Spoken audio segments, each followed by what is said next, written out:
Assalamu alaikum wa rahmatullah.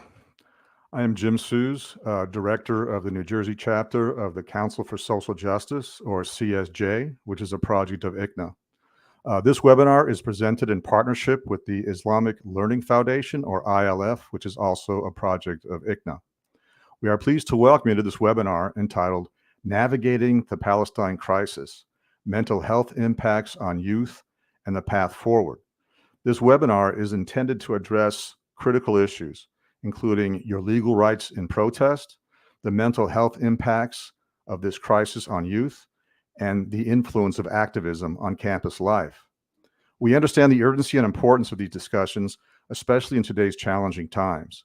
Your participation can contribute significantly to raising the level of awareness and fostering meaningful dialogue on these critical issues. While we're live now, this webinar will be available on our YouTube channel and our Facebook page on an ongoing basis. So please feel free to share those links with your networks. We'd like to welcome three speakers this afternoon. Chaplain Joshua Salam of Duke University, Sister Sadia Z. Yunus, a licensed marriage and family therapist, and Sister Amy Ducre, a staff attorney at the Michigan chapter of CARE. They will each speak for approximately 20 minutes. After all three speakers have made their presentations, we will take questions from the viewers. If you have a question, you can enter it in the comments section associated with this webinar on either YouTube or Facebook. We will continue to take questions until 5 p.m. Eastern Time, inshallah. Now it's time to introduce our first speaker. I'd like to introduce Chaplain Joshua Salam. He entered the U.S. Air Force in 1995 and served as a police officer for 4 years. He was a key contributor in establishing Friday prayer services on base for Muslim military members and went on to serve as an imam in Goldsboro, North Carolina for several years. After the military, he managed the Civil Rights Department for Council on American Islamic Relations from 2000 to 2004, and helped oversee a Baltimore Muslim community and neighborhood development project from 2004 to 2007. He is currently chaplain at Duke University.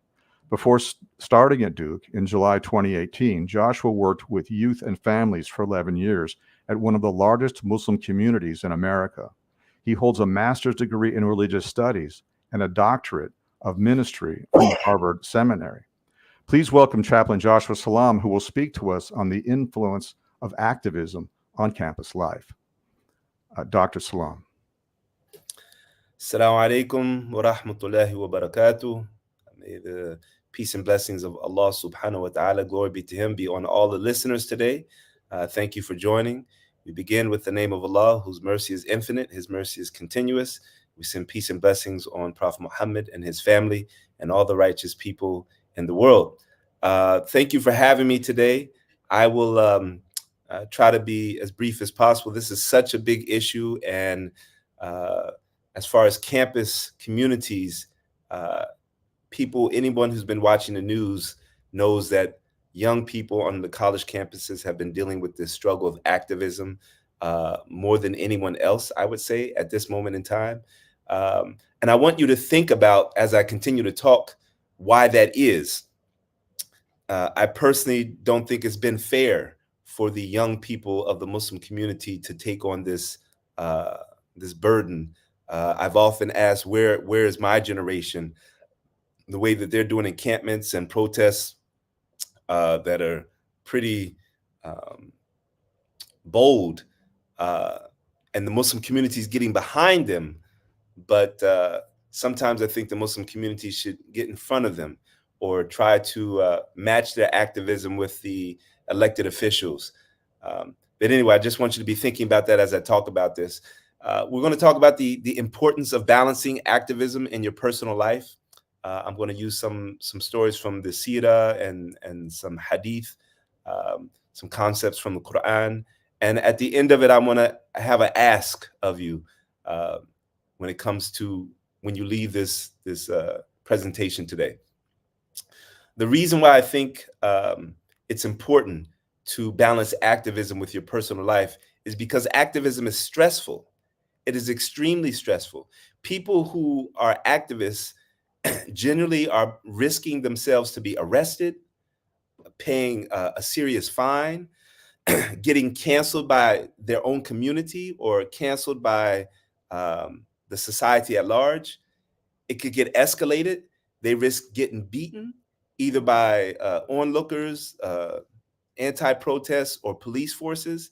In some societies, you risk being tortured, and ultimately, you can risk being killed. So this is, as you can see, this is just a lot of stressful things that activists are dealing with.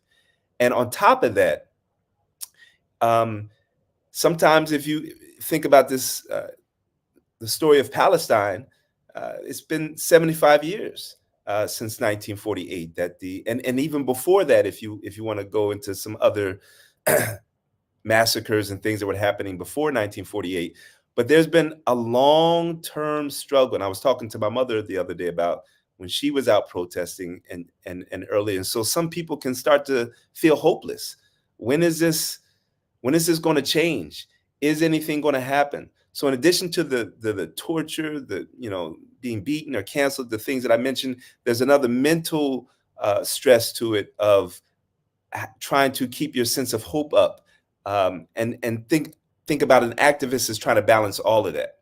Now, if you don't come into activism with in a good state of mind, being grounded, having balance in your own life, you bring all of that stress and that anxiety into the activist realm.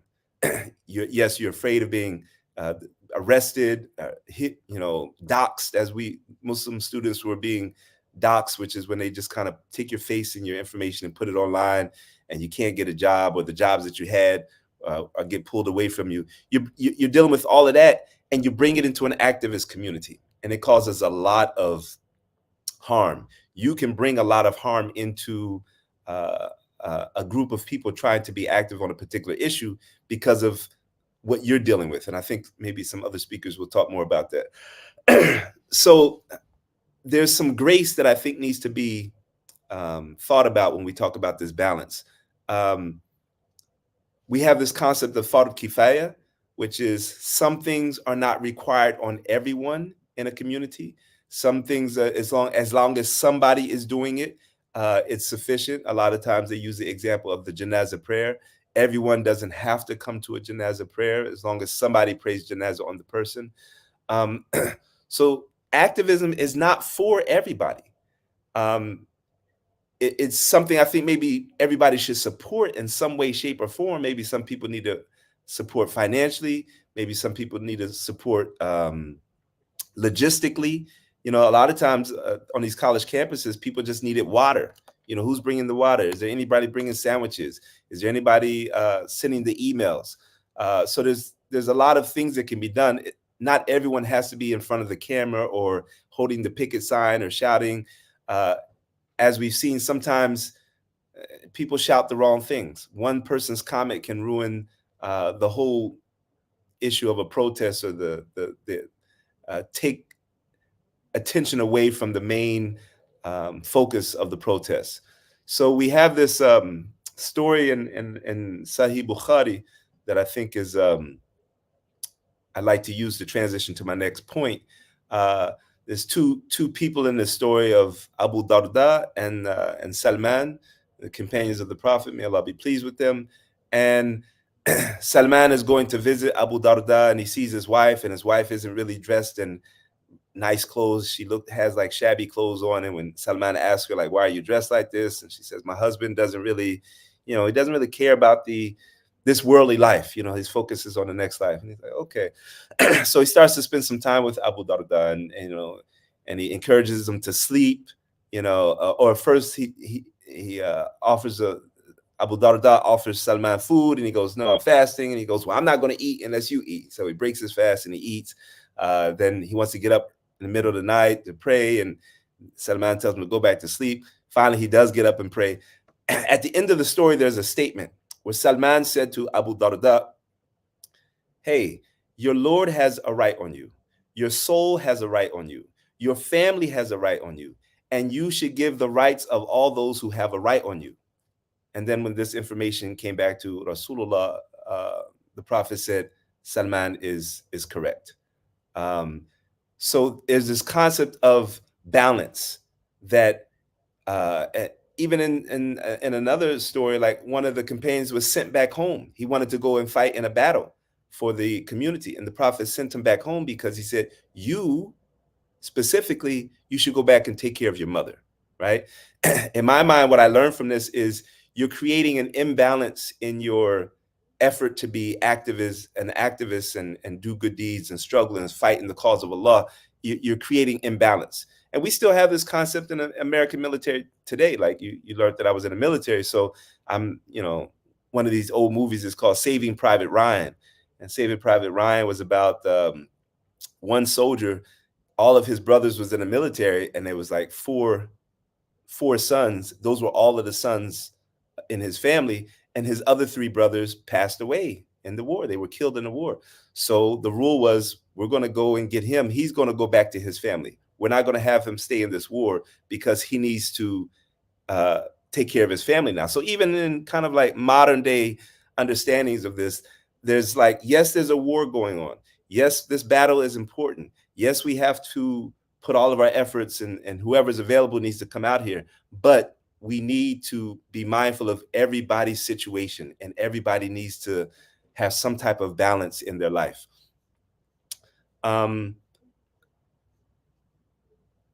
Another important reason why I think this is something that we should think about is when you get on the airplane, and I know people use this example a lot. I'm going to use it again. I apologize if you've heard it too much, but the flight attendant always gives the same announcement: put on your mask first before trying to help other people.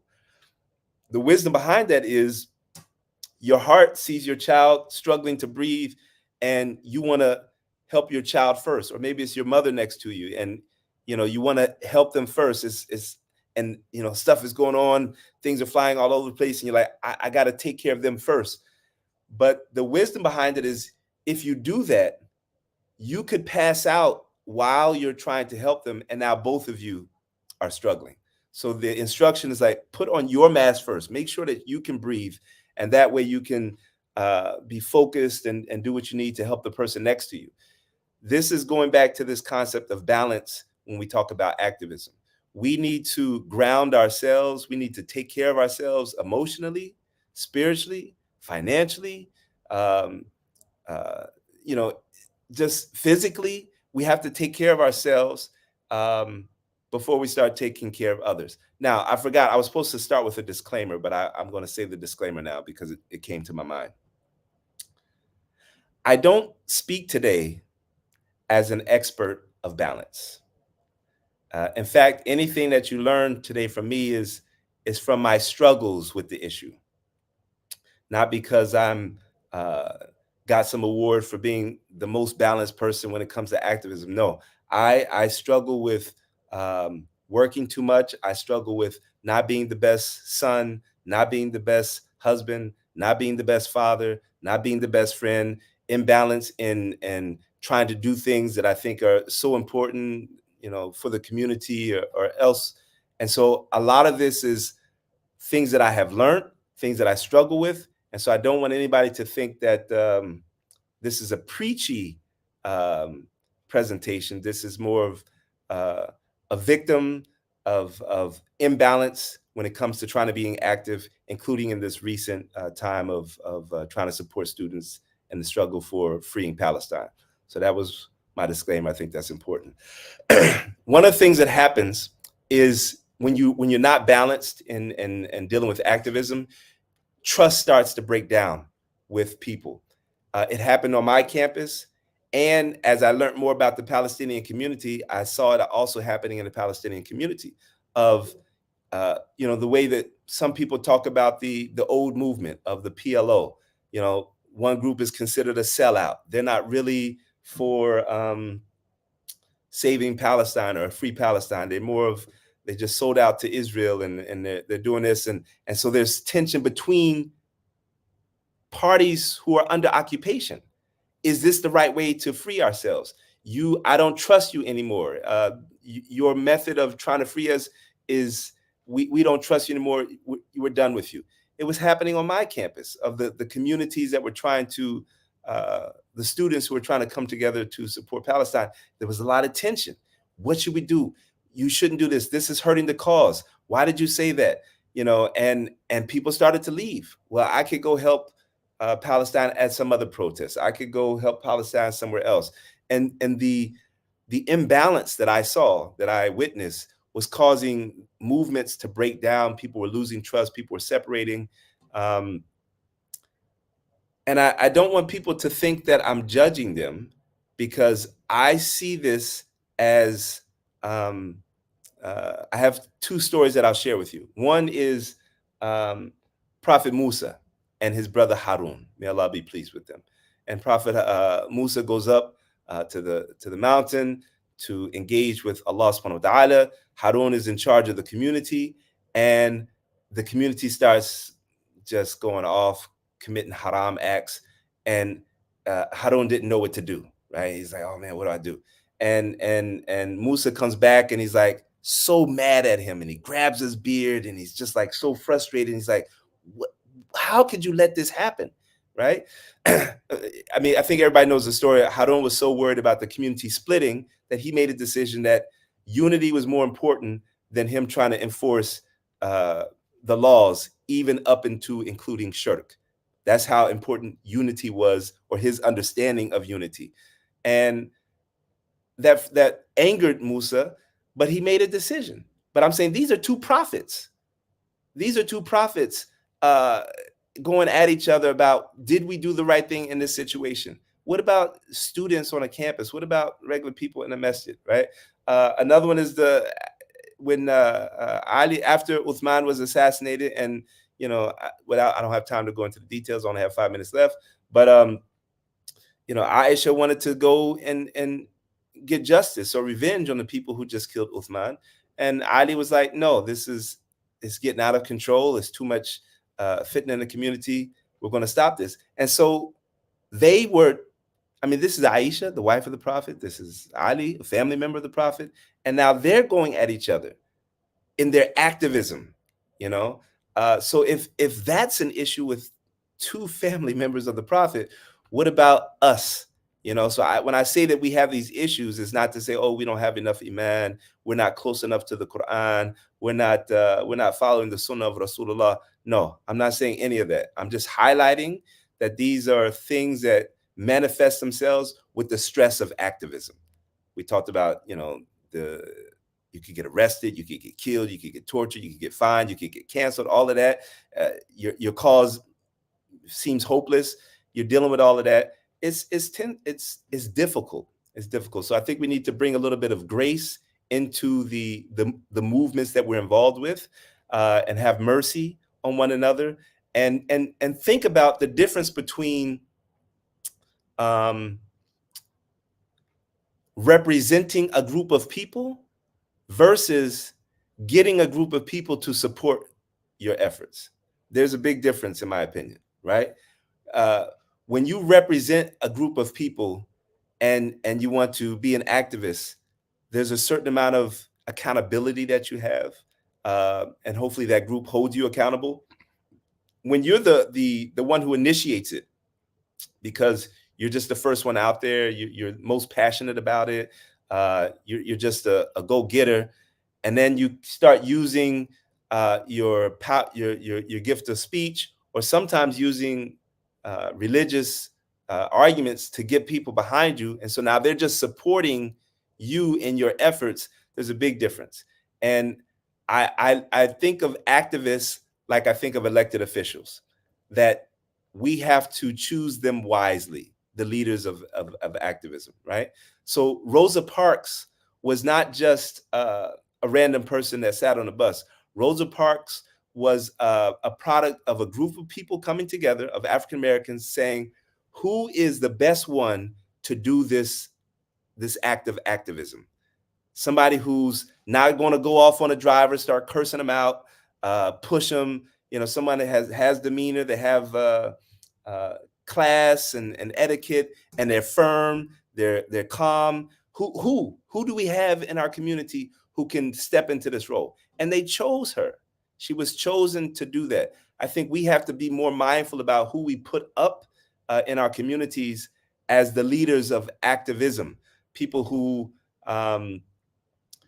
we want to follow, people who are kind of like, they're not the imam necessarily, but they're the one who's like, we're following and supporting this person. They represent us, they represent our voice, and we're going to move forward with that. So I think that's another layer that we need to think about. I wanted to leave you also with a proverb of, some people say it's an African proverb. I've heard it from other cultures as well. If you want to go fast, you should go alone. If you want to go far, you should go together. And this is just a heavy message that, yes, it's easier to do things alone. You know, it's easy to send a letter to the president of the university. It's easy to set up a meeting with this person or that person. But if it's just one or two people doing it because they can, or because they write good letters, or because they had a relationship with the president, it's not going to be as impactful as unless you do the work to build a community, unless you do the work to do community development, to assemble power. Power comes in numbers, not just strong arguments, but that you have a large group of people that are organized, that are dedicated. And so we also have to put the work into building a community of activists that can go out there. So I encourage you, in my last minute with you, I just want to encourage you to reflect on some of the things that I've said. Think about how we can work on ourselves first, to put on our mask. And I speak to myself first, of trying to ground myself to be a better husband, to be a better father, to be a better son, so that I don't bring in that anxiety, that frustration, that tension from my own life into this world of activists, and end up hurting other people and breaking down a movement, and we're falling apart as we try to help ourselves or help the people of Palestine. And so if we work on ourselves and still try to support these efforts, I think it will go a long way. And inshallah, you've benefited from something in my 20-minute presentation. And I ask Allah to forgive me if I said anything that was hurtful. And please correct me in the Q&A section. And I look forward to talking to you at the end. Assalamu alaikum wa rahmatullahi wa barakatuh. Wa alaikum salam wa rahmatullahi wa barakatuh. Thank you very much, Dr. Salam. May Allah reward you. Thank you for this valuable advice from a very important perspective. I'm very hopeful that many of our viewers will have benefited from that. I'd like to remind our viewers that if you'd like to ask a question of any of the speakers, you can post a comment in the comment section, either on Facebook or YouTube, either way that you happen to be watching. Also, I'd like to remind the viewers that this webinar will be available on an ongoing basis on our YouTube channel and our Facebook page. So go ahead and store, save this link and pass it on to other, your circle of family and your social circle. Inshallah, now I'd like to introduce our next speaker. Sister Sadia Z. Yunus is a licensed marriage and family therapist and an EMDR certified trauma specialist. This is and a relationship and personal development coach, a motivational speaker, and a community leader. She earned her master's degree in marriage and family therapy, summa cum laude, from Hofstra University in New York. She has over 12 years of experience working with individuals, couples, families, and groups, offering online therapy to anyone in the states of New York, Florida, and Michigan. Sister Sadia serves on the board of the Association of Mental Health and Wellness, is chair of the advisory board of the Northwell Family Health Center, and serves on the board of trustees of Huntington Hospital. She is also the co-founder and chair of the Muslim Women of Long Island, as well as a Girl Scout leader. Please welcome Sister Sadia Z. Yunus, who will speak to us on the mental health impacts of this crisis on youth. Sister Sadia. Thank you so much. Assalamu alaikum wa rahmatullahi wa barakatuh. I hope everyone is doing well. I thank ICNA for inviting me and giving me this opportunity to connect with you all today. It's so absolutely important that we have this talk and we talk about mental health and the impact of all that is going on in Palestine and across the world, and the impact of that on us individually and collectively. And it really is a collective trauma that we have to talk about so many different aspects. And I'm excited that this webinar is covering different aspects of activism, mental health, and the law, and making sure that we're keeping ourselves safe. So I'll give you a little bit of a playbook of what we're going to be going through today so that you can follow along and you know what to expect in this talk. We're going to be going over that self-awareness piece of knowing the impact of these traumatic events on you individually as a person, right? So that self-awareness, self-compassion, self-trust, and the importance of that. And we're also going to be going through some symptoms to be aware of, to watch out for, triggers and things like that. And then we're going to be going into why is it so hard to kind of ask for help, to reach out for help, what makes it difficult, what holds us back. And then we're going to be going into how to seek help. So different kinds of strategies, not only where to go for help or healing, but also different strategies to kind of make sure that we're giving ourselves the best foot forward. So just starting off here, أعوذ بالله من الشيطان الرجيم بسم الله الرحمن الرحيم رب اشرح لي صدري ويسر لي أمري واحلل عقدة من لساني يفقهوا قولي. I ask Allah subhanahu wa ta'ala to give us all benefit from the information of this entire webinar. Okay, so self-awareness. It's absolutely key because we've got to know what is the impact of everything that I'm seeing, everything that I'm hearing, the severe trauma that I'm witnessing. I've got to know the impact on me and what it is, first of all. And then what is trauma? When we think about trauma, and as a trauma specialist, I talk about this a lot, that it isn't just the actual event of what occurred.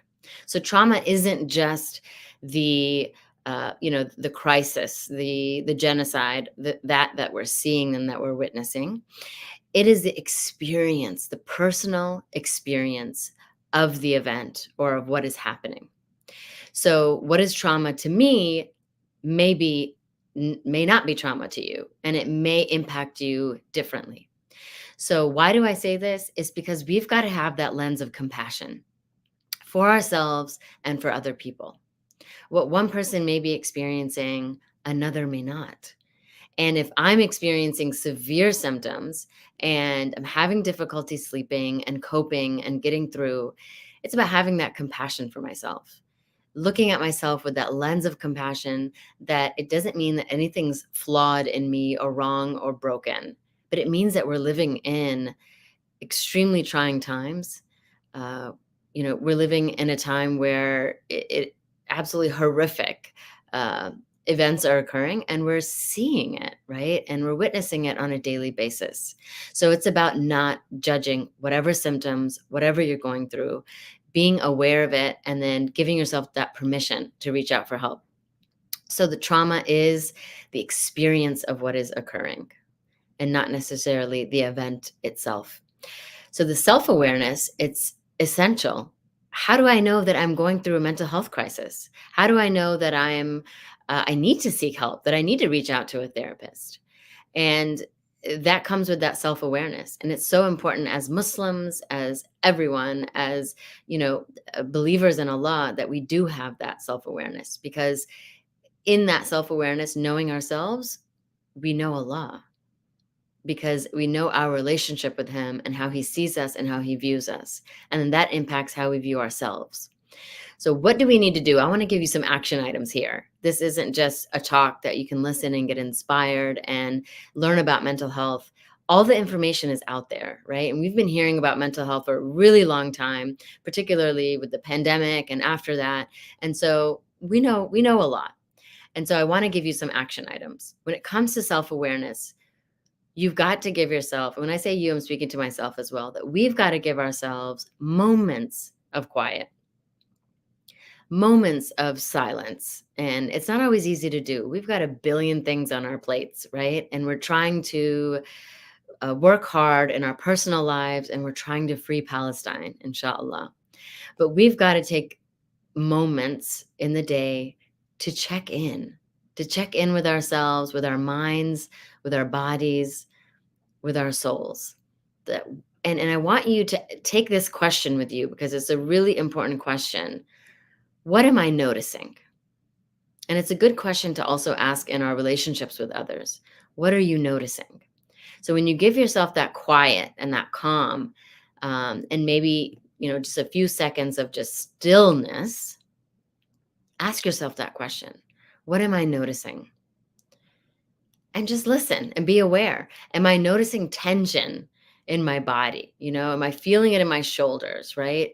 Shoulders is like the burden of the world. Am I feeling it in my head? That stress and that worry and that tension. Am I feeling it, in my legs? It's being afraid to really move forward in life. Where am I noticing tension? Am I noticing anxiety? And again, anxiety can show up differently for all of us. Heart palpitations, jittery, you can feel jittery, you're, sweaty, all of these other kinds of symptoms. So what am I noticing? So give yourself those moments of stillness and to notice. And when we're talking about the youth, I hope the majority of youth are also listening to this as well. But when we're talking about when we're reaching out to the youth and we're trying to see how they're doing, that's important as well, is that we remind them of these moments of stillness, asking them, hey, what do you notice? Do you notice any tension or distress or worry or overthinking or inability to sleep? Are you noticing these things? So checking in with ourselves and checking in with others. So the self-awareness of the mind, the body, the heart, and the soul, right? Even spiritually. How is all of this impacting me spiritually? How is it impacting my trust in Allah subhanahu wa ta'ala that his plan is the best plan? That we've got to know that he knows the entire picture. We just know this moment in time. And he knows the entire picture from the moment, before creation to the end. And so how is this impacting my trust in Allah subhanahu wa ta'ala? My trust and belief in dua is being answered. So taking those moments to slow down, to really check in with ourselves, to gain that self-awareness, right? And to listen into that inner voice. We've got to be fully aware of that inner voice and what it's saying. Is it saying negative things? There's so many people who are struggling with their mental health and they're struggling silently. And I don't want any of you to be one of those. And I don't want anyone to be one of those. And so it's for us individually to check in with ourselves, to notice how we're feeling and what our inner voice, is saying to us, and checking in with others as well. Hey, how's your inner voice today? What is your inner voice saying to you? Is it saying negative things about yourself? When you look in the mirror, is it saying, negative, horrible things? And so it's being aware of that inner voice and being able to challenge it with compassion. So that's self-awareness and moving into self-compassion. Self-compassion is giving ourselves grace and understanding and saying, hey, you're going through a really tough time. This world is absolutely insane. And when we look around and see everything that's going on and, people suffering and struggling and our inability to help them, there's helplessness there, and it's going to show up in ourselves.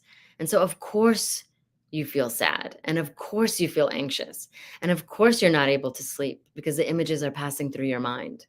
And so it gives you, self-compassion gives you and others grace and understanding and empathy and validation and everything we need more of in our relationships and in our ummah. That there's no judgment. It's like, why are you dealing with this? Or I don't know why you're going through this. No, of course you're going through this. It makes complete sense. And so having that compassion for yourself. So what are some of those symptoms and those triggers? And then I'll get into self-trust a bit. So symptoms, I'm going to focus a little bit on the emotions that can come up for us as we're witnessing the atrocities. Number one is grief.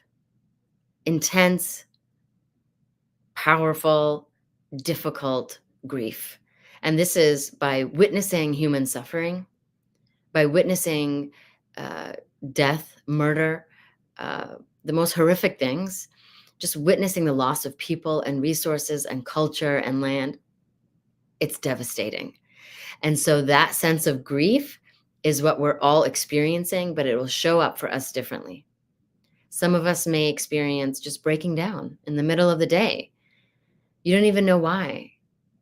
You may feel down and you just want to lay in bed and you don't want to wake up, or you don't want to get up.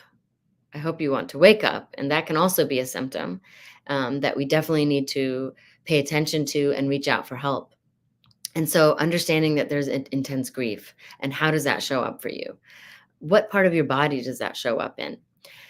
Depression and sadness, right? A lot of times we don't know how to help. We don't know what to do. We feel, again, helpless. And so the feelings of hopelessness can come up for us, and they can even get stronger. And symptoms of, you may have enjoyed things in the past that you just don't enjoy anymore. There's this feeling of, and that takes me to guilt, another feeling of, people are suffering and struggling and they don't have anything and they don't have food. Why am I out here enjoying? And I've heard this, especially from our youth. And I have 2 young adults myself, my children. And so just hearing this, and so many clients that I work with and so many people, it's like, why? Why am I celebrating Eid? Why am I celebrating a birthday? Why am I doing all of this when, people can't even get food? And so these kinds of feelings of guilt, of anger, of fear and anxiety, all of this can come up for us. And it's just about noticing it and recognizing it. And it doesn't mean anything's wrong with you. It means something wrong happened to you and to the world. And so that's a very uplifting way of looking at mental health, that it's not necessarily something wrong with you, but something wrong happened. You're a human and you've been going through struggles and suffering. And so it's so important to keep that in mind and giving yourself that sense of grace. So all of these are some of the symptoms, some of the emotions that you can deal with.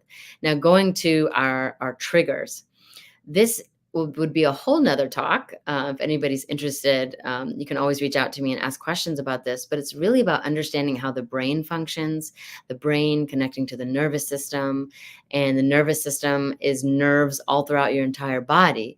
And so mental health is not just in your mind at all.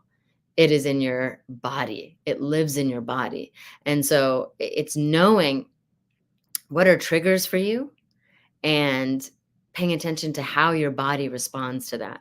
So we can go into the fight, flight, faint, or freeze mode, right? What is your mode when you are triggered? Do you go into fight mode, like this anger and these outbursts? Do you go into flight mode that you just want to leave, you want to avoid, you want to shut down, you want to numb and just binge watch and just, let everything kind of disappear? Do you freeze, where you feel like you can't even speak and you completely shut down? So what are your ways of, kind of your automatic response to triggers, right? To seeing everything that's going on, not only in Palestine, Congo, all over the world, but also, just seeing, like we did, the protests and what students were going through, and, and then your own personal lives and what's going on there. So knowing and understanding triggers is essential, because then you can work on the part of your body that's responding in that way, right? And some strategies I can give you today are, some breathing techniques that I'd love for you to take with you that will calm and relax the nervous system. So I'll give you 2 breathing techniques, and then 1 technique that will calm and relax the nervous system. And it's research-backed, evidence-based that it works. It comes from EMDR, and I unfortunately can't talk about it so much, even though I could go on for hours about EMDR and how it's so healing and how it heals trauma in the brain and the nervous system and the body, and it's so healing.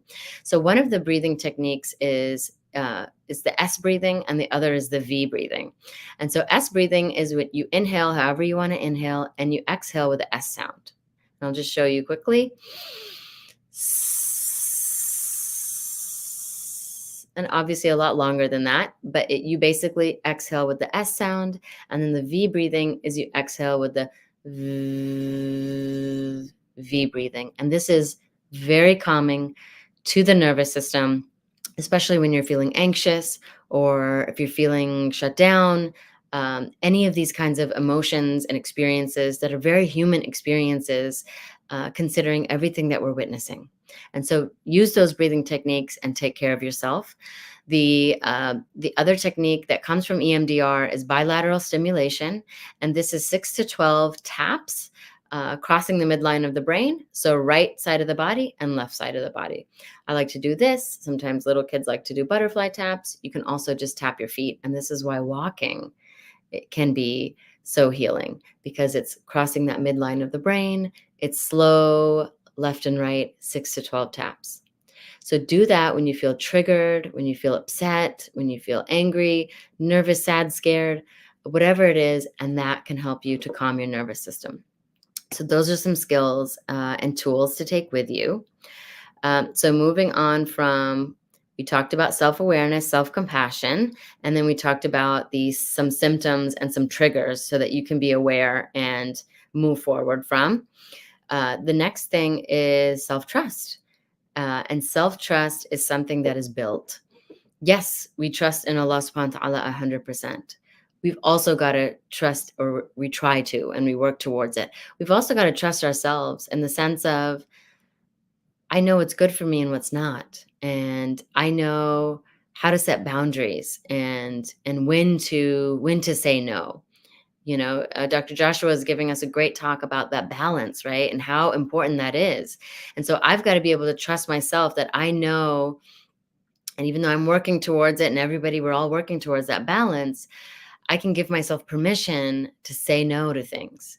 I can give myself permission to set a boundary that, hey, I would love to go to this protest. I went to one yesterday and I'm feeling, really triggered or really upset or really tired. So I'm going to skip the one today and I'll go to the next one. Right. And that's just an example of a boundary, but it's really about all types of boundaries. Social media is right in our front of our face, right? We're scrolling through and we see these images and we see all of this. And yes, it's a privilege for us to be able to close our phones and put it away and go back to our comfortable lives. Absolutely, it's a privilege. We're not denying that. And yet it's about taking care of ourselves and making sure that we have the capacity and the strength and the ability to go out there and to continue fight for a free Palestine. And we've got to be able to set those boundaries in order to do that, so that we are able to do that. And so giving yourself permission, recognizing the guilt. I'm not saying the guilt is not going to be there.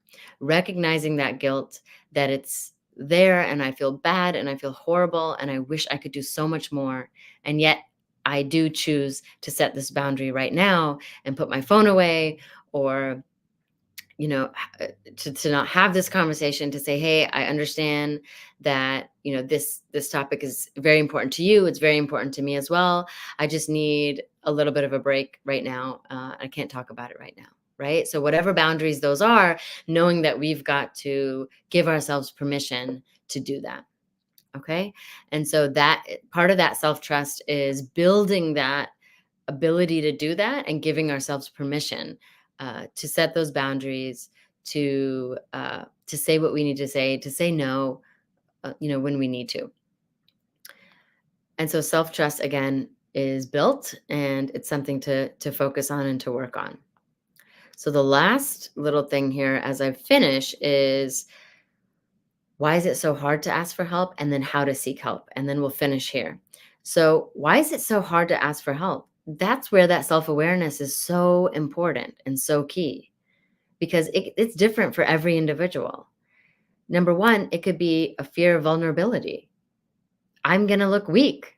People are going to think I'm weak and I can't handle it and I can't deal with this on my own, or I'm complaining. What is your story? What is your story that keeps you from reaching out for help? Because there's nothing wrong with reaching out for help. We are humans. We are weak. Allah subhanahu wa ta'ala tells us that we are created weak, and He gave us people. He gave us tools to turn to, and that's the help of Allah. Yes, we make dua.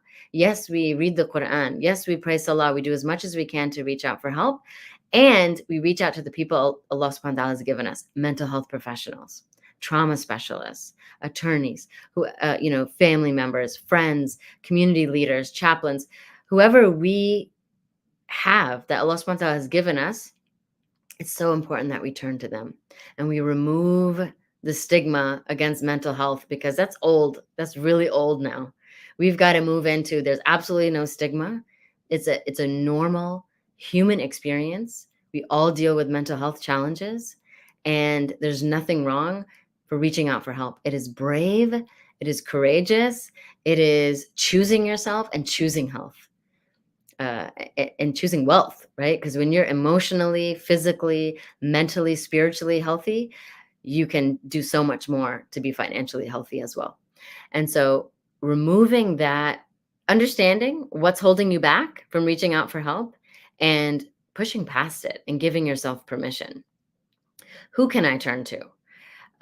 Your doctor, trained therapists, mental health professionals. Alhamdulillah, within the Muslim community, we have so many mental health professionals in every single state, in every single country. And so doing a bit of research, reaching out, and finding that mental health professional. I highly recommend EMDR. I'm a bit biased, but I've also been in EMDR therapy with my therapist, and alhamdulillah, it's been so incredibly healing. And I really do believe it's Allah's miracle, one of Allah's miracles, to humanity, and really gifts to humanity, to heal trauma, to heal mental health challenges, and to be better, to get better. Who else can you turn to? Friends, family, neighbors, organizations, right? There's so many. There's the helpline, mental health helpline, the suicide hotline, 988.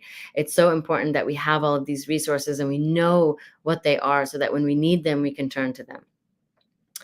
And then ending off with moving past some barriers as well is writing things down. These are some action items, right?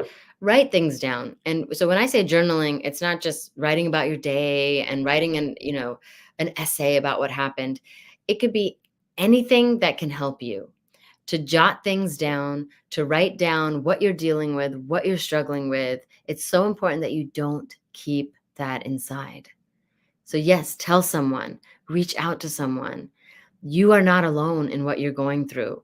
And so don't keep it inside, because trauma increases and lives and thrives in silence. And so it's so essential to give yourself permission to say it to someone, and also to write things down. Doing the inner work is absolutely essential. Therapy is something that is really essential for each and every one of us, to be in therapy weekly, every other week therapy, so that we're working on ourselves and maintaining our health, our mental health as well, and making sure that everything that is going on in the world, and seeing and witnessing the genocides and all the harm that is being done to our Muslim brothers and sisters, our human brothers and sisters, it's so essential that we're really checking in with ourselves and we're doing that inner work, that making sure that I am asking myself these questions. What has not asking for help cost you? What has not asking for help cost you? What has reinforced your discomfort with asking for help? What beliefs about asking for help are not serving you and need to be re-examined? So these kinds of questions, it's so important for us to check in, to do that inner work, to make sure that we are facing everything that's going on inside of us, in our minds and our bodies and our emotions and our spirits, and we're taking care of ourselves. A lot of times it's a deep down feeling of unworthiness, and I want to tell you that you are inherently worthy. Allah subhanahu wa ta'ala created us, and he says that in the Quran, one of my favorite ayat. He says, indeed, we have created man, and we know what his soul whispers to him, and we're closer to him than his jugular vein. Allah created us. He knows us better than we know ourselves. And he knows what our soul whispers to us. The inner voice I was talking about in the very beginning? Allah subhanahu wa ta'ala mentions that in the Quran. And he knows what that inner voice says to us at all times. And he's closer to us than our jugular vein, the vein that our lives depend on. So Allah subhanahu wa ta'ala is always, always near. And we've got to turn to him, to reach out to him, to ask him for help, and to turn to the people he's given us on this earth as professionals who know what they're doing and who can help us. And there's no shame in that. So I ask Allah subhanahu wa ta'ala to help all of us in freeing Palestine, for helping all the people around the world who are suffering and struggling. I ask Allah subhanahu wa ta'ala to help us in understanding ourselves and in knowing what we need to do in order to be better human beings, to be better servants of Allah, so that we can be of service to humanity. Ameen. Anything I said that was good is from Allah subhanahu wa ta'ala. Anything that I said that was wrong is from my own self and from the whispers of shaitan. And for that, I ask for your forgiveness and I ask for Allah subhanahu wa ta'ala's forgiveness. You can always reach out to me, sadiaziyunus.com, for any questions, anything that comes up for you. I'm here for you, inshallah. Jazakallah khairan. Assalamu alaikum wa rahmatullahi wa barakatuh. Wa alaikum salam wa rahmatullahi wa barakatuh. Jazakumullah, Sister Sadia. Thank you so much for that value advice. I think it's very rare that we receive such tangible advice on a methodology for dealing with trauma, the trauma that we're all dealing with as we bear witness to the horrific events that are unfolding in Palestine. And thank you so much. I'd like to remind the viewers that if you have questions for any of the speakers, please post those questions in the comments section of either YouTube or Facebook, depending on where you are watching the webinar.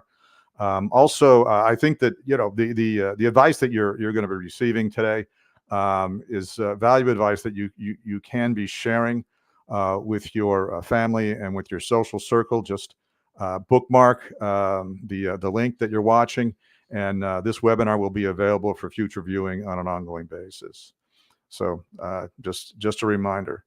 I'd like now to introduce our third speaker, Sister Amy Doucouré. Amy Doucouré is a graduate of Wayne State University with a degree in English Language Arts. Prior to obtaining her Juris Doctorate from the University of Detroit, Mercy School of Law, she worked for over 10 years as an educator in the Detroit area. While at the University of Detroit Mercy School of Law, Mrs. Doucouré was president and one of the founding members of the Muslim Student Lawyers Association. Sister Amy is currently staff attorney at the Michigan chapter of CARE, Council on American Islamic Relations. Please welcome Sister Amy Doucouré, who will speak to us on your legal rights in protest. Sister Amy. Assalamu alaikum, everybody. Thank you for joining us on a middle of the day in the afternoon on a Saturday. It's for this important webinar. I know I've learned a lot from the other two speakers, and inshallah, I can impart some knowledge on you as well. Like Brother Jim said, I'm going to talk to you today about what are our rights when protesting, kind of where do they come from, and what are some of the legal implications that can happen when police get involved in lawful protests. So the first thing I'd like to say is that the Constitution of the United States, the first 10 amendments, are really where our rights come from. We're going to be talking mostly about our First Amendment right today, which is the right to have freedom of speech and the right to assemble and address our grievances with the government. So that's kind of what we've been seeing going on around campuses all across the country, really all across the world. Really, our youth are coming out and bearing the majority of the work that's being done to push forward issues of ceasefire, divestment from Israel, and really to try to put the issue of the genocide in Palestine kind of front and center in everybody's lives so we can resolve it. So, and they have the right to do that. What a lot of people might not understand is that when we're talking about the government, we're really talking about our universities. Universities, for the most part, are public. They're funded by public funds, and therefore they're government agencies. So gathering at universities is not only traditional, but it's an inherent right. So where can we gather? Like where are we allowed to gather to engage in free speech? You can always gather on public or government owned property. Those are what we consider to be traditional public forums. So if you're on a sidewalk owned by the government or in the quad of the campus that is a public campus, those are traditional public forums, and you can always gather there. Sometimes, however, universities have the right to put what they call time, place, manner restrictions on speech, meaning that they can sort of put some limits on how you, like when you can use it and how you can use it. And they might actually be able to say that you have to get a permit to use it. So if you're going to be gathering in front of a government building or on government property, you should always check to see if there's a permit requirement. just because you don't have a permit does not necessarily mean that the protest itself is illegal. But if you have time to get a permit, you should do so if possible. And just because there's an application process for the permit does not mean that they can just deny you a permit. They're not allowed to engage in what they consider to be viewpoint discrimination, meaning they can't deny you a permit because they don't like what you have to say or the way that you're going to say it, or because they have a preference for the other political position that's in opposition of what you're saying. It really has to do with whether or not your demonstration is going to interfere with the standard business operations of the university. And if it's not, then they don't have the discretion to deny you the permit. So requesting a permit and obtaining that is actually a benefit to you, and it should not be a hindrance in having your protest. Public sidewalks are also a really good place to have a protest. They are considered to be a traditional public forum, meaning you could gather on any public sidewalk in the country and start a protest, and you don't need a permit. A permit is never required to protest on a public sidewalk. The only caveat to that is if there are other people like utilizing the sidewalk, walking through, you can't block passage on a public sidewalk, but you can always gather on a public sidewalk without a permit and without permission. So those are good places to hold it. You can always hold protests or demonstrations or rallies on private property, meaning if you have a business owner that will let you use their parking lot, you can do so, or a house, or inside of maybe a structure that's being given to you guys, you can do that. But you always have to have permission to be on private property in order to have to gather or have a protest. So when you're protesting, what is speech, right? So we always talk about freedom of speech, but there's a lot of things that constitute speech. The speech, like the spoken word, like I'm doing right now, that's always considered speech. But other things are considered speech as well. For instance, the written word. So your signs are considered to be speech. So you can't be prohibited from having signs or certain content on your signs, because that's also considered to be a freedom of speech issue. So in t-shirts, what you don't say is also considered to be freedom of speech. So we see a lot of information going on and a lot of calls around campuses for boycotting and divestment from manufacturers of war, instruments of war, like warplanes and bombs and things like that. That's actually considered to be free speech. Where you spend your money, right? That's also considered to be a speech issue. So all of those are protected. So when you have so that means your schools can't condition your enrollment or your funding for your education based on whether or not you're calling for divestment, or whether or not you have yourself, boycotted or divested from certain companies that are, engaging in unethical behavior that we don't agree with. So all of that is considered speech.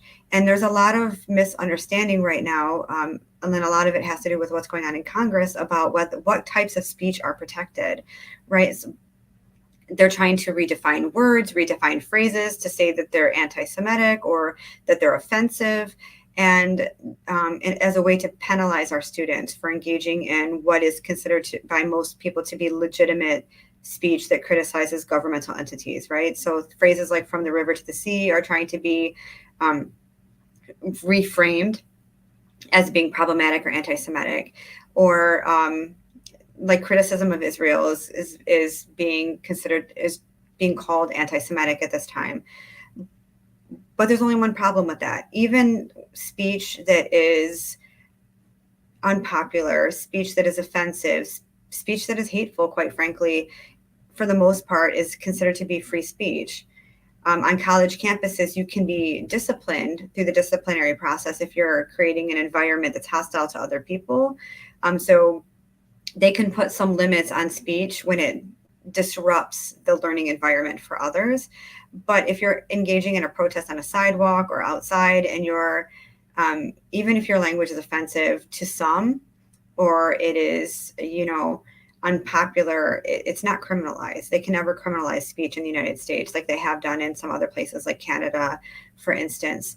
The only types of speech that are not protected in the United States are threats, really real threats, right? If you're threatening somebody with physical harm, great bodily harm, really any kind of threat, and you mean it, like you can't say, oh, I'm gonna if you do that again, I'm gonna push you down or whatever, and you're kind of joking. That's not a threat. But like a really real threat, like threatening somebody to commit a crime or an act of violence against them, that's not protected speech. That's why it can be criminalized. Or if you're calling people to imminent criminality, so if you're calling people to engage in criminal activity, that's not protected. But in order to be not protected speech for calling somebody to criminal activity, it has to be very specific. You have to be specifically calling them to do a criminal act that they can commit, and it has to be like imminent. You can't say like next week we're going to rally and do some criminal activity. No, you have to be like, let's go do this criminal activity right now. That would turn it into speech that's not protected. But other than that, all speech is protected speech when it comes to protesting. So even the speech that other people might not like. So what do we have to do? What can we do during a protest? So during protests, you have the right to march, you have the right to chant, you have the right to gather, you have the right to call for whatever type of action items that you're trying to ask for. You have the right to use amplified sound so long as you're not disturbing the schools conducting their business, meaning you can't disturb classes, you can't disturb offices or meetings, but if you're outside, you can always use amplified sound for the most part, unless you're, disturbing actual business of the campuses. And we've seen around college campuses, especially here in Michigan where I'm located, where they're using their own tactics to say that students have engaged in disrupting the business of the school. Like for instance, saying that we have to remove remote because there's too much protesting on campus, so it's disturbing the business. That's not a legitimate disturbance of the necessary business or the normal course of business of the school. Just because there's protesting on campuses, it doesn't mean that it's inherently disruptive to the learning environment. If the students are not blocking entrances, if they're not stopping people from going to class, if they're not disrupting classes. But we've seen schools kind of use that as a way to delegitimize protests to try to get police involvement. And I say that because we have these rights, and everybody talks about how we have these First Amendment rights, but we have to realize is that our rights are never self-actualizing. Like just because we have them doesn't mean that they're going to come into existence or they're going to be supported or they're going to be protected by those people. And the reason that we have all of this body of case law that we practice in as attorneys is because a lot of times people in government are not doing what they're supposed to be doing. So it's important to know your rights and know how to effectuate your rights. We've seen a lot of police involvement in protests, especially on campuses. We've seen a lot of campus administrators utilize either the campus public safety and police department or even outside police department to sort of break up legitimate speech, and that can lead to some problems for students. So what are your rights when you're protesting and the police get involved? So you have the absolute right to video, photograph, and audio record when you're out in public, anything that's happening in the public space. And that includes police officers. If police officers show up to a protest and they're speaking and they're engaging with protesters, you have the right to video record them. You have to do it from a safe distance, and you have to be lawfully present, meaning you can't, like if you're inside of the building, occupying buildings are not inherently part of free speech. That can be a criminal activity, especially if you had to kind of break and enter to get into that building. So, but if you're on the sidewalk, you're lawfully present there, you have the absolute right to video police. And I will tell you, as an attorney who advises students on a regular basis about their protests, I always say, always photograph and video the police, because what we know is sometimes police don't always tell the truth. And if there's a dispute between what a student is saying or a protester is saying and what the police are saying, the police are going to be given the deference, or they're going to be given benefit of the doubt because of the position that they hold. But the best way to hold them accountable and to make sure that they are being honest and that they're enforcing your rights and that they're doing their job is to video them. So you have the right to video them, but you also have the right to keep those images on your phone. If you've photographed police or you've video recorded police or other people, for instance, we've caught a lot of people on video doing or saying something that maybe is embarrassing for them or unflattering, but they've done it in public. They can't demand that you remove that from your phone. Not private people and not the police. The police can never demand that you remove images or videos from your phone or even sound from your phone. They're not allowed to do that. And when you have your phone out and you're videoing from a safe distance and you're approached by the police and they ask you to see your phone or hand it over, you don't have to do that either, because it's not a crime to video the police. So you do not have to give them access to your phone. It's really good idea to have your phone with a passcode on it. If you're at protests, it's better to have a passcode on it and not have your biometrics on it. Like, we don't want to be able to use our fingerprint or our face to be able to unlock our phone, because that can lead to the police being able to actually unlock your phone without your consent. But if you make a 4-digit PIN, or even like the little swipe codes that people use sometimes, or a longer password, that's unique to you, and the police can't make you use it, and they can't demand to know it, because you have a privacy right to keep that information because it's unique to you and it's something that you've created. But that's not the same when we're talking about our face or our fingerprint. So you should always, when you're out in public and using at protests, you should always remove any biometric entry from your phone and use a passcode so that you can make sure that police do not enter your phone. So what happens if we're at a protest and law enforcement stops you? So if a police officer approaches you, the Department of Public Safety approaches you, the first thing you should do is be calm, because sometimes they're not always calm. They're supposed to be calm. They're supposed to de-escalate, but we know that that's not always the truth, and that's not always how it is. So if you remain calm, most of the time they'll remain calm. And ask them if you're free to leave. Ask them, am I being arrested or can I go? And if they say that you're free to leave, you should just walk away. You have the right to walk away from a police anytime that you're not going to be arrested. If they don't have probable cause to arrest you, you have the right to walk away from them. And if you and you have the right to refuse a consent of your person and your belongings. So if you have a backpack or a purse or your phone even, and they ask you, can I search you? You can say no, absolutely not. You never have to consent to a search. Sometimes police will pat people down to make sure they don't have a weapon if they want to talk to them. And that's a simple pat down. And it's like like a light touching outside of the clothes. That's not a search, but going in your pockets, going in your purse, going in your backpack, all of that would constitute a search. And that's not a pat down for a gun. And no, they cannot do that. And no, you never have to consent to that. So what happens if we're approached by the police and we ask them if they tell us that we're free to leave and they tell us no? So you have the right, an absolute right to ask, why am I being detained? Why am I being detained? Why am I being arrested? And they have to tell you. And if they don't tell you, you should, take note of that and you bring that up later when you have the chance to talk to their supervisor. And like I said, your legal and constitutional rights are not self-actualizing. Like, we all have heard the phrase, you have the right to remain silent. Anything you say can and will be used against you in court of law. Those are legal rights that come from the Constitution, but they're not self-actualizing. And police don't have to tell you, even if they arrest you, they don't have to read you your rights. They only have to read you your rights and tell you what they are if they're going to question you. And a lot of times they're not going to question you. So they're not going to give you your constitutional rights read to you so that you'll continue to talk and engage with them. And then that's considered to be voluntary. So what you need to do if you're approached by police and they tell you you're not free to leave, you tell them, I'm not answering any questions. I'm invoking my right to remain silent. And I want to call an attorney before I have any more conversations with you. Those are the 3 magic phrases. And at that time, the police have to stop talking to you. But it's important, like, sometimes I like to tell kids, you guys always have the right to remain silent.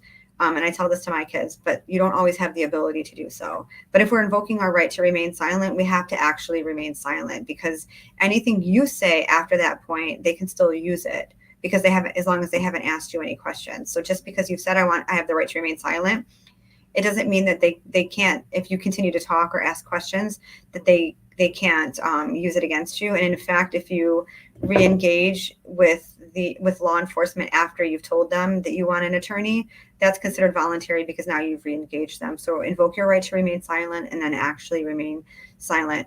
If you're asked to review anything, don't ever sign anything without an attorney. People have signed away their rights to a lot of stuff because they didn't understand what's going on, and you never have to sign any documents that are not reviewed by an attorney. Like I said, officers may pat you down to a check for a weapon, but that's not the same as a search. They have to have probable cause to believe you have evidence of a crime on you to search you.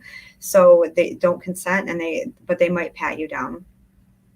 And you have the right, once you're arrested, you have the right to make a private phone call. If you call somebody, if you're calling your attorney, officers cannot listen to that phone call. That is a private phone call. So you definitely have the right to make a private local phone call to your attorney. If we're at protests, one of the best things that organizers for protests or encampments or anything else can do is contact their national chapter of the National Lawyers Guild. Each state has their own chapter of the National Lawyers Guild, and they'll usually send legal observers down to protests, and they'll provide you with the numbers before the protest happens that you can pass out to people so that if there are arrests at protests, the National Lawyers Guild will actually meet people at the jail and get them out. I can tell you here in Michigan, that was instrumental in getting students released within a few hours of being arrested at a protest. So that's very important. If you believe that the officers have violated your rights in any way because they've demanded that you take videos off of your phone, or they've arrested you simply because you're videoing, which we know happens from time to time, or they have engaged in forceful conduct that maybe you think was excessive force or was unnecessary force, the thing you should do is you should write down the details of the incident, including the names and badge numbers of all of the officers that you dealt with as soon as you're able to do so. That way it's fresh in your mind and you have a record of what happened. You should get contact information from witnesses. If you see somebody else being arrested and you think what's happening to that person is not necessarily up to code or really what should be happening, then you can get contact information for witnesses that are also there standing so that you can assist them when they need it. If you're injured at a protest by a police officer, you should definitely take photographs on your phone immediately and document those injuries. And then if you do believe that you have been the victim of police brutality or a civil rights violation, because maybe you were detained unlawfully or arrested unlawfully, you should file a written agency. Every police department, including campus police, have a formal complaint system, and you should follow through with it. And it helps to hold officers accountable. It helps to hold the school accountable, and it helps to create a safer environment for everybody on campus. And so that you can move, forward and on campus with like clear direction and in partnership with your university, as opposed to feeling, kind of oppressed by the police force, because they should be working for you, for your safety, and they're not supposed to be working against you, and holding them accountable by outlining things that they've done wrong in a formal way, in a way where, maybe they could take some action, the university could take some proper action if necessary, is always going to be helpful for that. And I want to talk a little bit about the legal implications of protesting on campus. And there's a difference in status. So the U.S. Constitution protects and guarantees the rights of all persons found inside the United States. It doesn't say citizens, but it says persons, which means you have these freedoms of speech and freedom to remain silent and things like that, no matter what your status is here, whether you're a U.S. citizen, whether you're a lawful permanent resident, or whether you're here on a student visa, you have the same rights as U.S. citizens.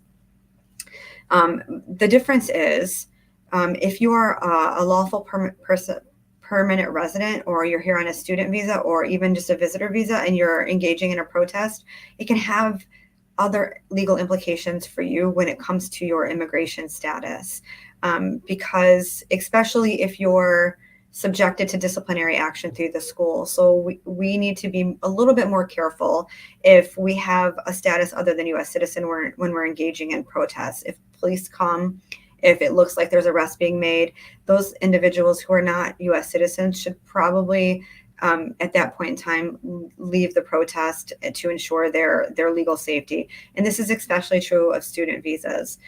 Student visas, I like to tell people that visas give you the right to come to the United States and knock at the door, but it doesn't guarantee you the right to enter. So if you're here on a student visa and you're engaging in protest and you get disciplined, especially if you're expelled or suspended from school, it could put you out of status, which means it might be which means it could put you in removal proceedings.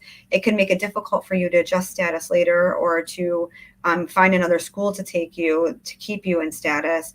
But it also can mean that if none of that happens, but you were arrested at a protest or you were disciplined because of your engagement of a protest on campus, if you leave to go home to your home country for like summer vacation or winter break, and then you come back, you might have a more difficult time getting into the United States than necessary, or you might even get turned away at the border. So those are some things that we need to keep in mind.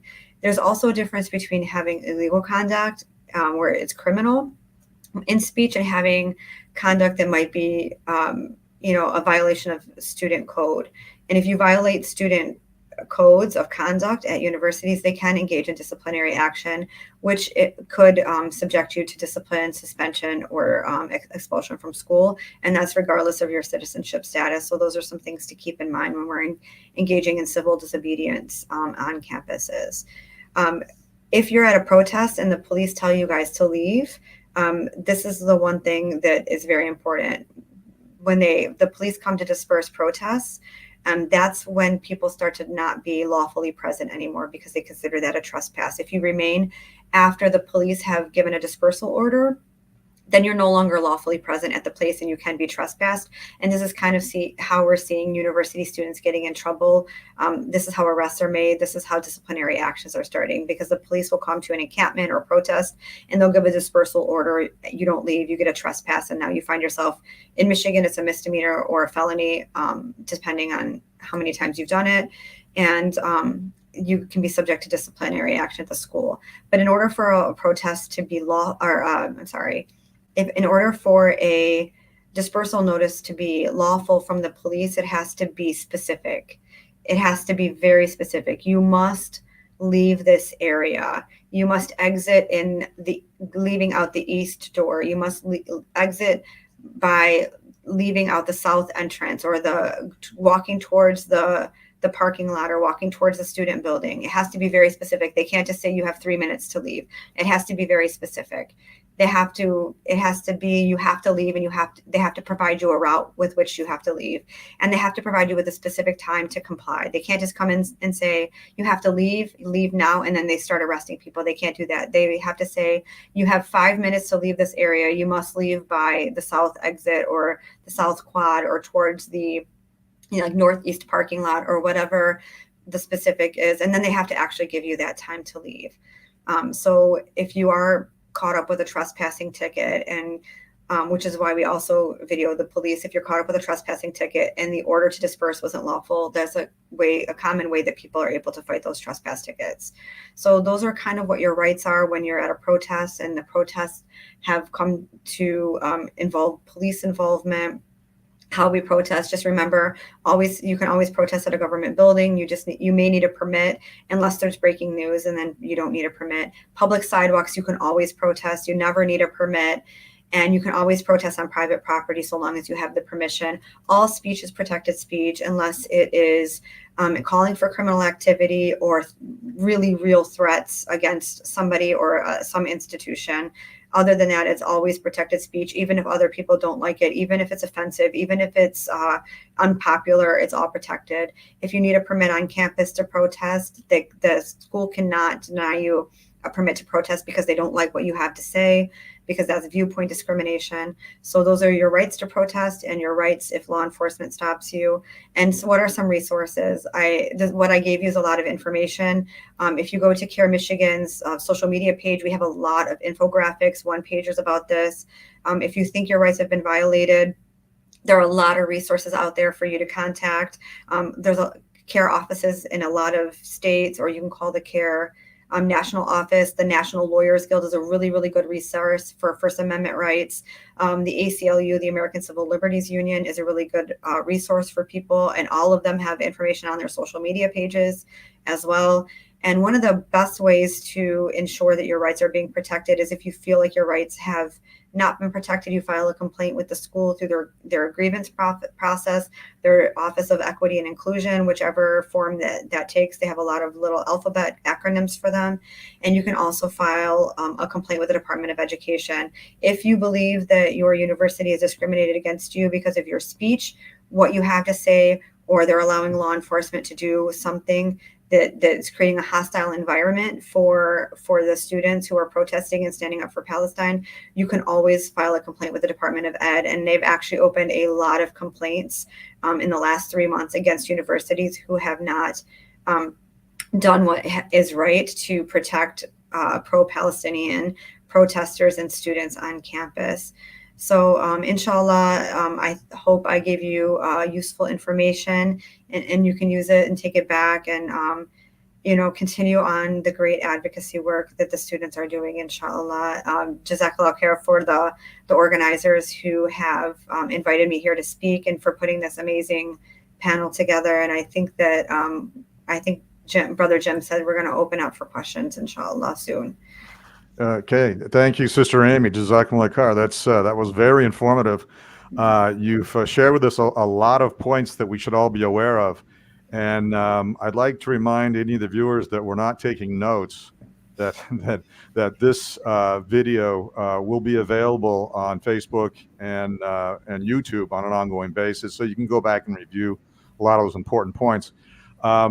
We're now entering the question and answer section of the webinar. And please, if you have questions for the speakers, please post those questions in the comment section of either Facebook or YouTube. I'd like to start out with a question for Sister Amy. Here in New Jersey, a bill has been introduced. It's been introduced in the state Senate, and it was referred to one of the Senate committees, and it just moved through the committee, and it's coming back to the Senate, I guess for a vote or a second reading or whatever happens next. But this bill adopts the International Holocaust Remembrance Alliance definition of anti-Semitism, and what that says is that what is in that definition now becomes legislated as hate speech, here in New Jersey. And from what I understand, a bill like this has actually passed, or executive orders have passed in about 30 states already. So New Jersey is not, in the lead on this. But the IHRA definition of anti-Semitism does call out certain things that you might say about the state of Israel, and designates those things now as hate speech. I was wondering if you could comment on what are the implications of having something specific designated as hate speech. Sure, that's a great question. Michigan, I think, is one of those states that originally tried to move for that. And that's the Department of Ed is trying to incorporate that definition as well. When it comes to speech itself, even hate speech is protected speech. So that means you can say it. They can impose any criminal liability on it, because all speech is protected speech. Even if it's hateful, even if it's repugnant, even if it's untrue, it's still protected. The legal implications for them doing that is a little bit more nuanced, right? It gives private employers cover. If you post something that they don't like on your social media page, most states, they could terminate you anyways, because speech isn't a protected status for discrimination, but it gives them a little bit more cover if they've defined something that you've said on social media as hate speech. If they want to terminate you, it has a lot to do with what we're doing in our public schools and public universities. If you're engaged, say your university or your high school has adopted a student code of conduct that says that if you engage in hate speech on campus, that you can be disciplined or expelled, and they've defined it as hate speech, then it makes it easier for them to engage in disciplinary action or expulsions for that. So that's really the legal implications of doing that. But as far as being able to attach some criminal offense or liability or to silence that speech, it's not possible with the way our Constitution has been interpreted by the courts, and it's not possible. I know they do that in Canada. That's one of the things Canada did, but that's not something that's possible here in the United States. Okay, thank you very much.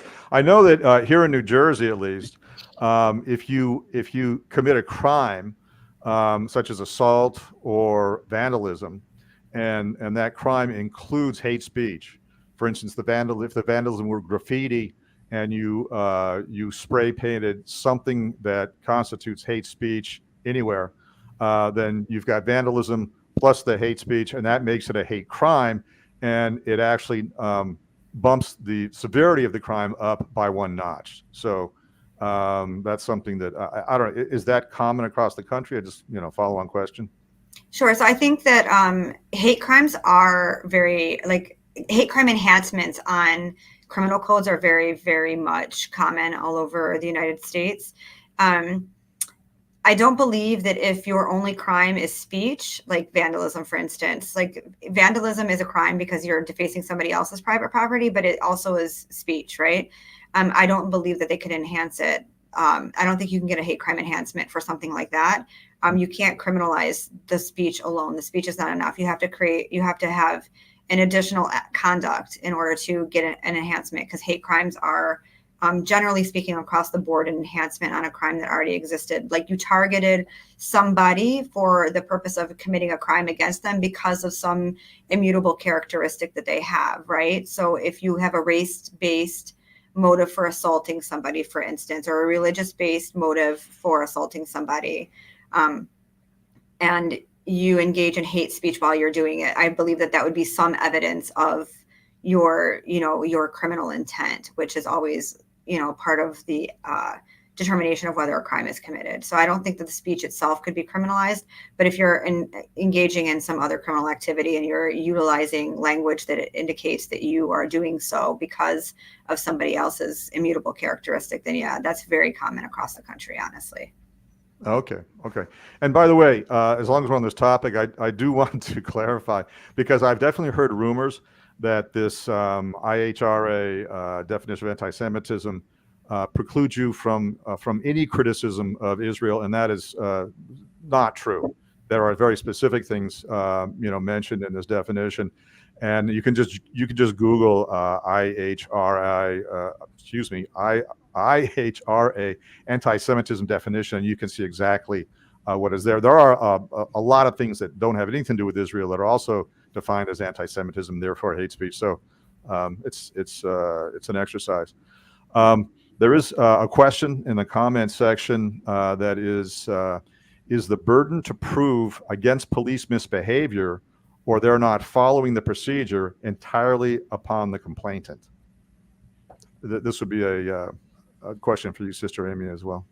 So if you're using it as a defense against being arrested for a crime or charged with a crime, or as a way to defend yourself against conviction for a crime, then yeah, it's absolutely your burden to prove. And also if you're trying to maybe sue the police department that because of something that they did, then yeah, you have the burden to prove it. Anytime you make an accusation, that's one of the things about our criminal justice system that's supposed to be inherent, or even our justice system. If you make an accusation or a claim against somebody, it's always your burden to prove it.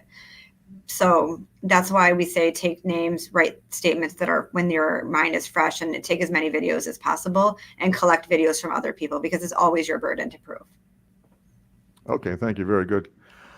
Okay, I'm seeing a question that I really frankly don't think anyone here can answer, but I'll post it, and if anyone wants to offer up some thoughts. The question is, why do they deserve this? This is a question, and the follow-on was, Gazans are such great Muslims, they don't deserve this.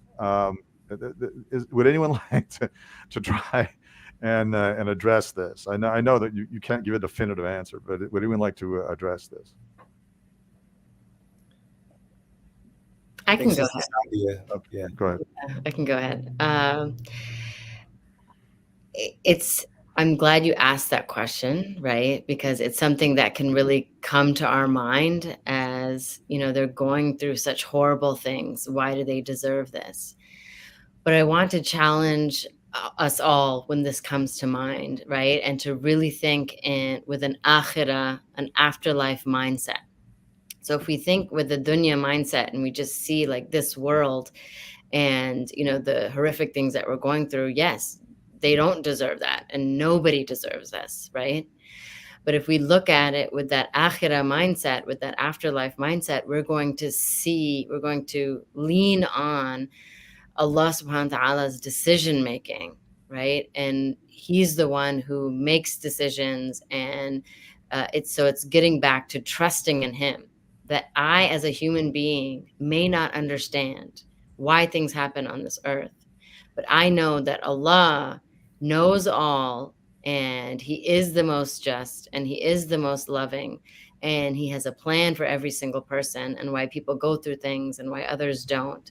And so I lean on him and I trust on him. So it's turning back to, I do not know and Allah knows, and it's just trusting in that plan. It's also understanding it changes the way that we see struggle and trial. And I work with so many clients in therapy who ask this question, like, why is Allah punishing me? Or why is this happening? And, I challenge all of us to view it in the sense of like, they are tests and trials and struggles, right? The way that Allah has said that he will give all of us in some way or another. And everybody's tests and trials and struggles are different, but we know that we're going to be facing them. And the way that I tell people to view it as not that punishment, but as that test and that trial and that struggle, that is an invitation from Allah subhanahu wa ta'ala to elevate our status, to raise our ranks. And yes, when we look at the people of Palestine and how, subhanAllah, incredible and amazing and focused on faith that they are, that is how we can view it, that it is a test and a trial and a struggle from Allah subhanahu wa ta'ala. And of course, we believe that they're people of paradise, and it's only raising and hiring their ranks even more. So it's definitely a challenge for us to shift from that just human and this life mindset to the spiritual realm and trusting in Allah and his plan. Jazakumullah khair, sister. Would anyone like to comment on this? Okay. We don't really have any more questions that are on this topic. I would invite any of the speakers who would like to make any additional comments to go ahead and you've got the floor if you'd like. Okay. I'll just add that the way that you set this up with the legal aspect and the mental health and trauma aspect, I felt was very good.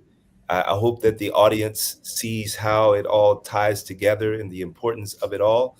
And even some of the things that I was saying with Sister Amy, Attorney Amy, is that's a lot to think about in the middle of a chaotic thing, right? Like, oh, what are my rights?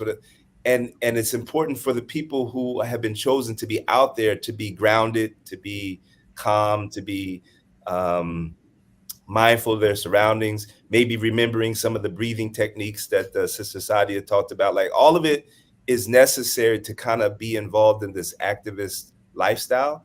And so I really hope that the people, even if whether they were here, whether they're listening to it on YouTube or Facebook later, try to bring it all together and be a holistic person as you're going out to fight and struggle and protest and be an activist in the cause of Allah and pursuing justice and peace for other human beings. So do your best and also have mercy on yourself, because you are human. I like to, as a person that encourages people to get counseling, and I do counseling and I've been in counseling. The Prophet couldn't resolve a dispute with his wife, and he went out for counseling. He went out for marriage counseling. And so, and I think it's encouraged in us to kind of seek help, as Sadia said, have mercy on yourself. These are difficult times. You will get stressed out, but when you surround yourself with loving individuals and supportive individuals, it helps you to get through it. So I just wanted to add that. Okay, Jazakumullah khair. Very, very helpful and comforting words, inshallah. Okay, if we have no further questions, we can wrap up. I'd like to thank the speakers for their contributions to today's discussion. We are grateful for their meaningful discourse, and we are grateful for those who have tuned in to learn more about how to deal with this crisis that our community is facing. As we follow the events in Palestine, at times we may feel hopeless and helpless. This hopelessness can lead to stress and anxiety. We hope that today's session has given you some tools to help you deal with these stresses, inshallah, and we hope that you feel better equipped to help those in your family and social circle navigate the crisis in Palestine. If you'd like to see more webinars like this, please support our efforts by going to icnanj.org/donate. With that, I'd like to close. أعوذ بالله من الشيطان الرجيم بسم الله الرحمن الرحيم والعصر إن الإنسان وفي خسر إلا الذين آمنوا وعملوا الصالحات وتواصوا بالحق وتواصوا بالصبر سبحانك اللهم وبحمدك نشهد أن لا إله نستغفرك ونتوب إليك. السلام عليكم ورحمة الله.